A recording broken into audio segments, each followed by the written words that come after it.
मेरा नाम ज़ुबैर अहमद है और मेरी उम्र तकरीबन 30 से 32 साल के दरमियान है। मैंने तो अपनी ज़िंदगी में पैरानॉर्मल एक्टिविटीज़ को या इस तरह के वाक़यात को कभी भी विटनेस नहीं किया। लेकिन हाँ, कुछ इस तरह के किस्से हैं और इस तरह की कहानियाँ हैं जो मेरे फ़ादर ने मुझे सुनाई थीं। और मुझे अच्छी तरह याद है, मेरे फ़ादर बताया करते थे कि ये जो भी किस्से कहानियाँ थे, ये इनके ग्रैंडफ़ादर गए वक्तों में इनको सुनाया करते थे। बहुत सारे किस्से हैं। उन किस्सों में जो सबसे अहम किस्सा है तो वो कुछ उस दौर का है जब अंग्रेज़ों का दौर था और आज़ादी के लिए तहरीक चल रही थी। मुझे याद है कि साल 1931 था और जो मेरे ग्रैंडफादर थे वो लोको पायलट या जिसे ट्रेन का ड्राइवर कहा करते हैं, उसके तौर पे काम किया करते थे। शुरू में जब उन्होंने इंडियन रेलवे को ज्वाइन किया था तो जाहिर सी बात है कि 6 महीने या साल तक आप चीज़ें सीखा करते हैं, आपको बहुत सारी चीज़ें नई पता चलती हैं। तो जो उनका इदारा था वो कोशिश किया करता था कि इनको बहुत मुश्किल टास्क ना दे। लेकिन जैसे जैसे टाइम गुजरता चला जा रहा था और इनका तजुर्बा बढ़ता चला जा रहा था, तो अब आहिस्ता आहिस्ता करके उनके इदारे ने इनको जैसे ट्रेन मूव करने के लिए या इंजन को एक जगह से दूसरी जगह पहुंचाने के लिए काम देना शुरू कर दिया था। उसी दौरानिए में जबकि इनको वहां पे काम करते हुए कुछ टाइम गुजर चुका था, तो रात को एक खबर मौसूल होती है कि वेस्ट बंगाल के अंदर एक ट्रेन है जिसका इंजन खराब हो चुका है। अब जब इनको खबर मिली तो रात के तकरीबन 9 साढ़े 9 बजे का टाइम था।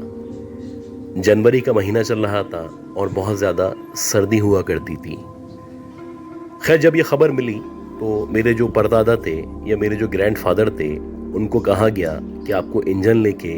वेस्ट बंगाल में यानी उस जगह से तकरीबन 150-200 किलोमीटर दूर जाना है और वहाँ पे जो ट्रेन फंसी हुई है उसको इंजन फराहम करने के बाद ऑपरेटिव करना है। आमतौर पे जब आप इंजन को मूव किया करते हैं या ख़ास तौर पे उस दौर में जब इंजन को मूव किया जाता था, तो ज़्यादा से ज़्यादा 3 या 4 लोग उस इंजन के अंदर मौजूद हुआ करते थे। ये जब अपने स्टेशन से निकले तो रात के तकरीबन 11 सवा 11 बजे का टाइम था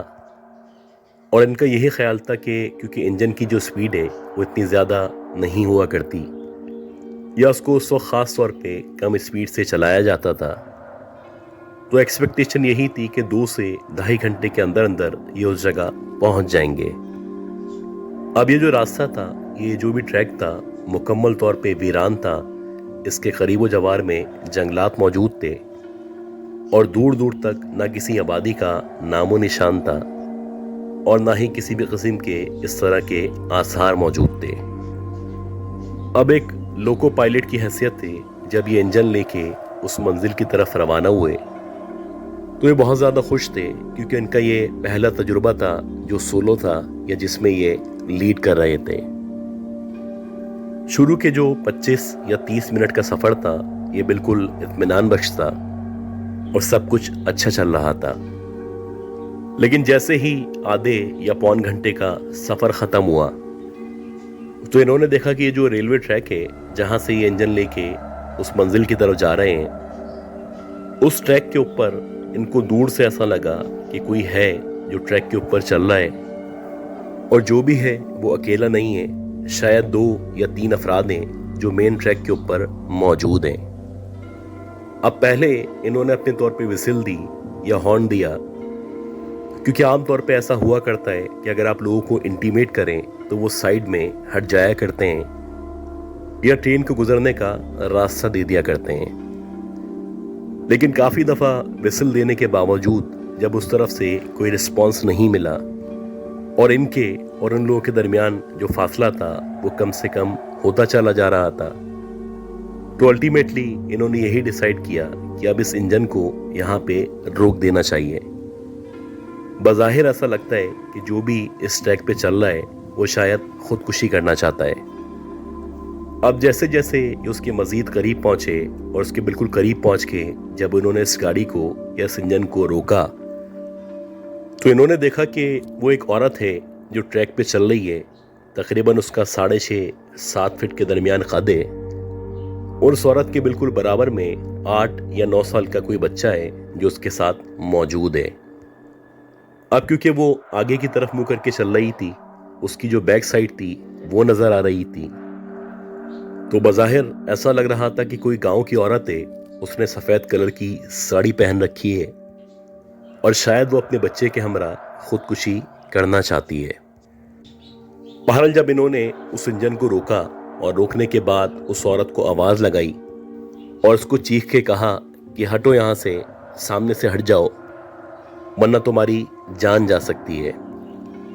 तो बजाय इसके वो औरत पलटती या इनकी तरफ देखती, उसने कोई रिस्पॉन्स नहीं किया। अब जब उसने कोई रिस्पॉन्स नहीं किया तो इन्होंने दोबारा से अंदर से चीख के उसको मुखातिब किया और उसको कहा कि ट्रैक पे से हट जाओ वरना मैं इस इंजन को दोबारा से चलाना शुरू कर दूंगा। अब जब दूसरी दफा भी उसने कोई रिस्पॉन्स नहीं किया तो इन्होंने फिर एक गाली बकी और गाली बकने के बाद उसको कहा कि अब यहां से हट जा। जब इन्होंने गाली बकी तो ये बताते हैं कि वो जो औरत थी वो एकदम से पलटी और जैसे ही वो औरत पलटी तो इन्होंने देखा कि उस औरत का जो चेहरा है वो बहुत ही भयानक चेहरा है और ना सिर्फ भयानक चेहरा है बल्कि उसके चेहरे पे जो आंखें मौजूद हैं वो ऐसा लग रहा है कि जैसे लाल शोलों की तरह चमक रही हैं। एक अजीब सी वीरानियत थी जो उस औरत के चेहरे पे मौजूद थी और उसके हुलिये को देख के लग रहा था जैसे वो सालों से बहुत गंदी संदी इसी हुलिये में यहाँ पे घूम रही है। इसके साथ साथ उसके साथ जो बच्चा था उसका जो चेहरा था वो भी बड़ा अजीब चेहरा था, यानी कि उसका जो सर था वो बहुत बड़ा सर था जबकि उसका जो मुंह था वो बहुत छोटा सा था। ये दोनों अजीबुल खलकत मखलूकात थीं जो इनके सामने मौजूद थीं, जो थी तो इंसान लेकिन किसी भी तरह इंसान नहीं लग रही थी। ग्रैंडफादर बताया करते थे कि जैसे ही वो औरत मुड़ी थी और हमने उसके चेहरे या उसकी बॉडी पे जब गौर करना शुरू किया तो ऐसा लग रहा था कि उसकी साड़ी पे या उसके कपड़ों पे जगह जगह खून लगा हुआ है या उसके जिस्म से या उसके कपड़ों से खून रस रहा है। जैसे कि आमतौर पे अगर आप जख्मी हो जाए और आपके जिस्म से खून निकल रहा हो तो जो खून आपके कपड़ों पे लग जाया करता है वैसी ही सूरत-ए-हाल थी। इसी दौरानिए में जब इन्होंने उसके पैरों की तरफ नजर डाली या इनकी नजर उसके पैरों पे पड़ी तो इन्होंने देखा कि उस औरत के जो पांव हैं वो उल्टे हैं। अब जैसे ही इनकी नजर उसके पैरों पे पड़ी तो इनके साथ साथ जो इनके कुलीग मौजूद थे उन्होंने भी उसके पैरों को देखा। अब ये पुराने दौर के लोग थे और इनको पता चल चुका था कि जो मखलूक इनके सामने मौजूद है वो किसी भी तरह इंसान नहीं है, तो बजाय इसके ये उससे डरते, इनके पास एक कुल्हाड़ी नुमा चीज मौजूद थी, वो इन्होंने अपने हाथों में उठाई और चीख के उसको ललकारने लगे जैसे कि पुराने दौर के लोग किया करते थे जब उनका सामना किसी चुड़ैल से या पिछल पैरी से हो जाया करता था। तो बजाय इसके कि वो डरते, वो मुख्तलिफ तरकीबें अपनाया करते थे कि किसी भी तरह ये जो चुड़ैल है वो खुद ही यहाँ से चली जाए। बहरहाल जैसे ही इन्होंने तरकीब आजमाई और उसके साथ साथ जो भी इनको आयत आती थी और इनके साथ जो भी दीगर मज़ाहिब के लोग मौजूद थे, जो भी उनको अपने रिलीजन के मुताबिक आया करता था, इन लोगों ने न सिर्फ वो पढ़ना शुरू किया बल्कि बाकायदा उस कुल्हाड़ी नुमा चीज़ को लेके उसकी तरफ बढ़ने लगे। अब जैसे जैसे ये उसकी तरफ बढ़ रहे थे तो बज़ाहिर ऐसा लग रहा था वो जो औरत है वो आहिस्ता आहिस्ता करके डर रही है और ना सिर्फ डर रही है बल्कि वो आहिस्ता आहिस्ता करके ट्रैक से उतरती चली जा रही है। और ऐसा ही हुआ कि कुछ देर के बाद वो जो चुड़ैल थी वो बाकायदा ट्रैक से उतरी और उस बच्चे के हमरा जो सराउंडेड खेत वगैरह मौजूद थे उन खेतों में होती हुई देखते ही देखते इन लोगों की नज़रों से ओझल हो गई। अब जैसे ही वो इनकी नज़रों से ओझल हुई तो ये मुतमईन हो चुके थे कि अब कोई मसला नहीं है, तो इन्होंने दोबारा से अपने इंजन को स्टार्ट किया और अपनी मंजिल की तरफ रवाना हो गए। इसी तरह हमारे जो ग्रैंडफादर हैं वो बताया करते थे کہ جب پارٹیشن ہو چکا تھا اور یہ لوگ پاکستان میں آ چکے تھے تو پاکستان میں آنے کے بعد انہوں نے پاکستان ریلویز کو نہ صرف جوائن کر لیا تھا بلکہ وہاں پہ ایک اچھی پوسٹ پہ، ایک بڑی پوسٹ پہ تعینات ہو چکے تھے۔ اتفاق سے 1963 یا 64 کا ٹائم تھا اور جنوری یا فروری کا مہینہ چل رہا تھا۔ ان کی جو پوسٹنگ تھی وہ انٹیریئر سندھ میں روڑی ایک بہت مشہور جگہ ہے، یہ ایک بہت مشہور اسٹیشن ہے، وہاں پہ کی گئی تھی۔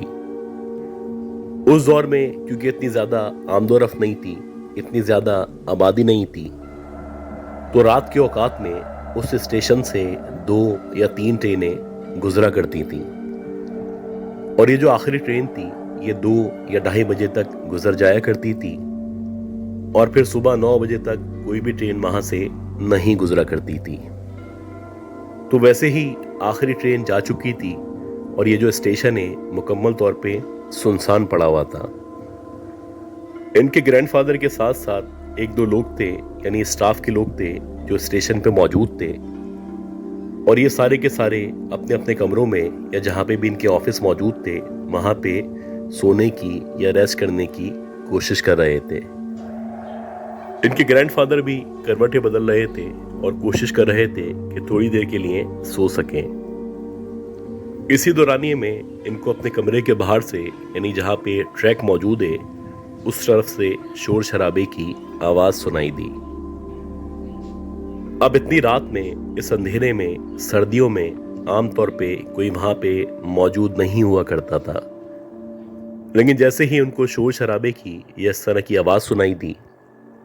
تو بجائے اس کے یہ ڈور سے باہر نکلتے، انہوں نے سوچا کہ میں کھڑکی سے باہر کی طرف دیکھتا ہوں،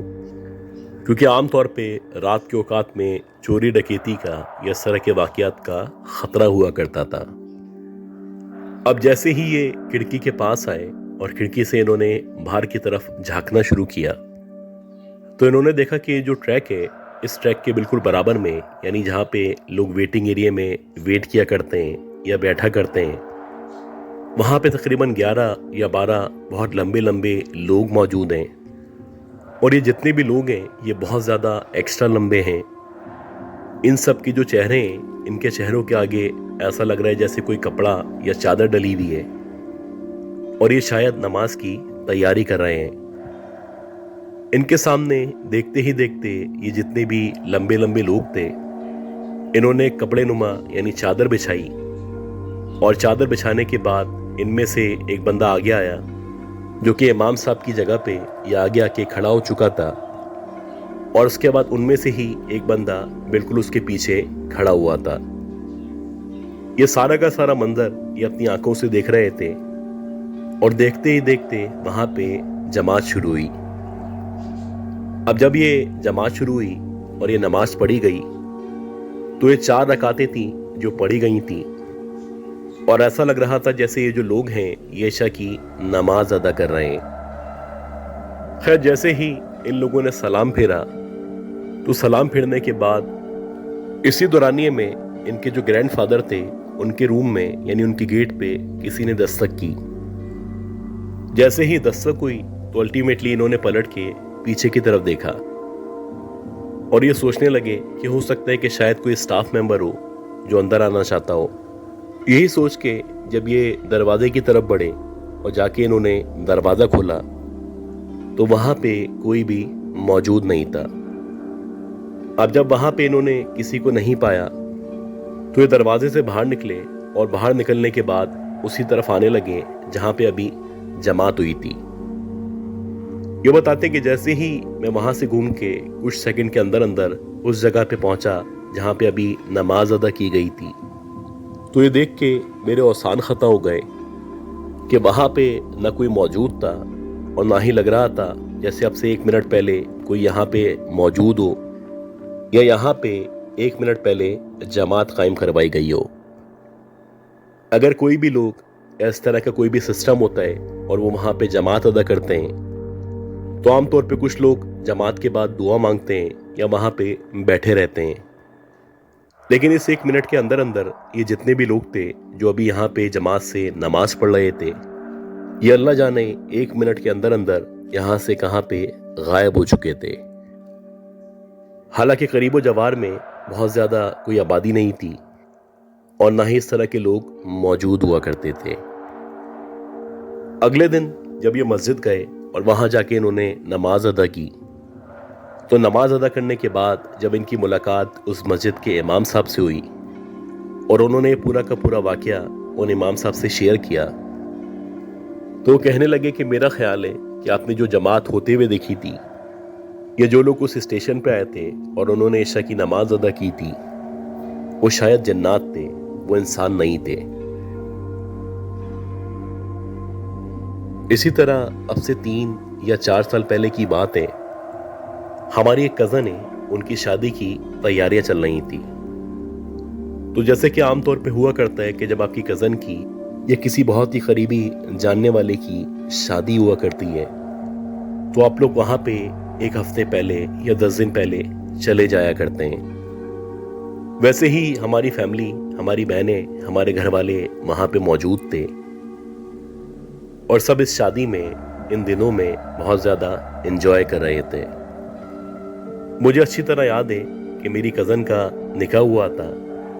جو کہ بارات سے 2 دن پہلے رکھا گیا تھا۔ یہ جو نکاح تھا یہ عشاء کی نماز کے بعد پرفارم کیا گیا تھا، اور نکاح ہونے کے بعد جو کھانے کا انتظام تھا وہ ہماری چھت پہ ہی کیا گیا تھا۔ خیر جب یہ نکاح ہو گیا اور سب لوگوں نے کھانا وغیرہ کھا لیا اور سب آہستہ آہستہ کر کے اپنے اپنے گھروں میں چلے گئے، تو کیونکہ میری فیملی، میری بہنیں وغیرہ ادھر ہی موجود تھیں، تو میں بھی انہی کے گھر میں رکا ہوا تھا۔ رات کے تقریباً 2 یا 3 بجے کا ٹائم تھا اور میری عادت تھی کہ میں رات میں چپکے سے سگریٹ پیا کرتا تھا۔ سگریٹ پینے کے ارادے سے جب میں چپکے سے چھت کی طرف آیا اور جیسے ہی میں نے آ کے سگریٹ جلائی، تو مجھے ایسا لگا کہ شاید میرے پیچھے پیچھے سیڑھیوں پہ کوئی چلتا ہوا اوپر کی طرف آیا ہے۔ جلدی سے میں نے سگریٹ چھپائی اور سیڑھیوں کی طرف دیکھنے لگا۔ جب میں نے سیڑھیوں کی طرف دیکھا تو وہاں پہ کوئی بھی موجود نہیں تھا، اور جب وہاں پہ کوئی مجھے نظر نہیں آیا تو میں نے اطمینان کا سانس لیا۔ اب میں مسلسل بیک ٹو بیک سگریٹ پی رہا تھا، اور عام طور پہ ایسا ہی ہوا کرتا تھا کہ میں تقریباً 4 یا 5 سگریٹس بیک ٹو بیک پیا کرتا تھا۔ اب سگریٹ پینے کے دوران اتفاق سے میں چلتا ہوا جب چھت کی دیوار کی طرف آیا اور میں نے چھت سے باہر کی طرف جھانکنا شروع کیا، تو ہماری جو کزن تھی، ان کزن کے گھر کے بالکل سامنے ایک پارک نما جگہ موجود تھی۔ یعنی کہ آپ سمجھ لیں چھوٹا سا خالی ایریا تھا، وہاں پہ کچھ گھاس لگی ہوئی تھی اور اکا دکا جھولے تھے جو وہاں پہ موجود تھے۔ خیر جیسے ہی میری اس جگہ پہ یا اس گارڈن پہ نظر پڑی، تو میں نے دیکھا کہ 7 یا 8 بچے ہیں جو بظاہر 7 یا 8 سال کے ہیں، اور سب نے ایک جیسے سفید کلر کے لباس پہن رکھے ہیں، اور یہ سارے کے سارے بچے اس گارڈن میں یا اس ایریے میں کھیل رہے ہیں۔ اب یہ جو علاقہ تھا یہ ایک پوش علاقہ تھا، اور اس علاقے میں عام طور پہ آپ یہ سب ایکسپیکٹ نہیں کیا کرتے تھے۔ میں بڑا حیران تھا کہ رات کے اس پہر میں، اتنی رات میں، یہ بچے جن کی عمریں بھی اتنی زیادہ نہیں ہیں، اور بظاہر دیکھنے سے یہ سارے کے سارے بچے اچھی فیملی کے لگا کرتے ہیں، تو بھلا یہ خود اتنی رات میں اس ویران حصے میں یا اس ویران پارک میں کیسے آ گئے ہیں؟ اب میں تقریباً 2 یا 3 منٹ تک ان بچوں کو دیکھتا رہا، اور جب میں نے اپنی سگریٹیں ختم کی تو میں نے چھت پہ کھڑے کھڑے ہی ایک دم سے ان سے پوچھا کہ بچوں تم کون ہو اور کہاں پہ رہا کرتے ہو؟ اب پہلے تو وہ جو بچے تھے انہوں نے میری بات کو سنی انسنی کر دیا اور کوئی بھی جواب نہیں دیا۔ جب میں نے دوبارہ سے سختی سے ان سے پوچھا کہ تم کہاں رہتے ہو، مجھے بتاؤ، اور تم لوگ اتنی رات میں باہر کیوں آئے ہو، تو جب میں نے دوبارہ سے پوچھا تو جتنے بھی بچے تھے ان سب بچوں نے ایک ساتھ ایک درخت کی طرف اشارہ کیا، جیسے کہ وہ بول رہے ہو یہ مجھے بتانا چاہتے ہو کہ ہم اس درخت پہ رہا کرتے ہیں۔ مجھے لگا کہ شاید یہ بچے میرے ساتھ مذاق کر رہے ہیں یا میرے ساتھ کھیلنے کی کوشش کر رہے ہیں۔ तीसरी दफा मैंने और गुस्से से पूछा और उनसे कहा कि सही सही बताओ कि तुम लोग कहाँ पे रहा करते हो। अब जब मैंने तीसरी दफा उनसे यही सवाल किया तो मेरे देखते ही देखते ये जितने भी बच्चे थे वो बहुत ज्यादा फुर्ती के साथ और अजीब से तरीके से ना सिर्फ उस दरख्त के करीब पहुंचे बल्कि एक एक करके वो दरख्त पे चढ़ते चले गए। जैसे जैसे ये बच्चे दरख्त पे चढ़ रहे थे वैसे वैसे ये सारे के सारे बच्चे गायब होते चले जा रहे थे और अगले 5 से 10 सेकंड के अंदर अंदर ये सारे बच्चे ना सिर्फ दरख्त पे चढ़े थे बल्कि दरख्त पे चढ़ने के बाद एकदम से गायब हो चुके थे। ये वो मंजर था, ये वो यादगार वाकया था जो मेरे लिए नाकाबिले फरामोश था और कुछ देर तक मेरी समझ ही नहीं आ रहा था मेरे साथ क्या हुआ है। खैर जब मेरे औसान बहाल हुए तो मुझे अंदाजा हो चुका था ये जो बच्चे हैं यकीनन ये जन्नात के बच्चे हैं। कभी कभी आप बिला वजह इस तरह की बातों में पड़ जाते हैं या आसान अल्फाज में आप इस तरह का पंगा ले लेते हैं जो आपकी समझ से बाला तर हुआ करता है।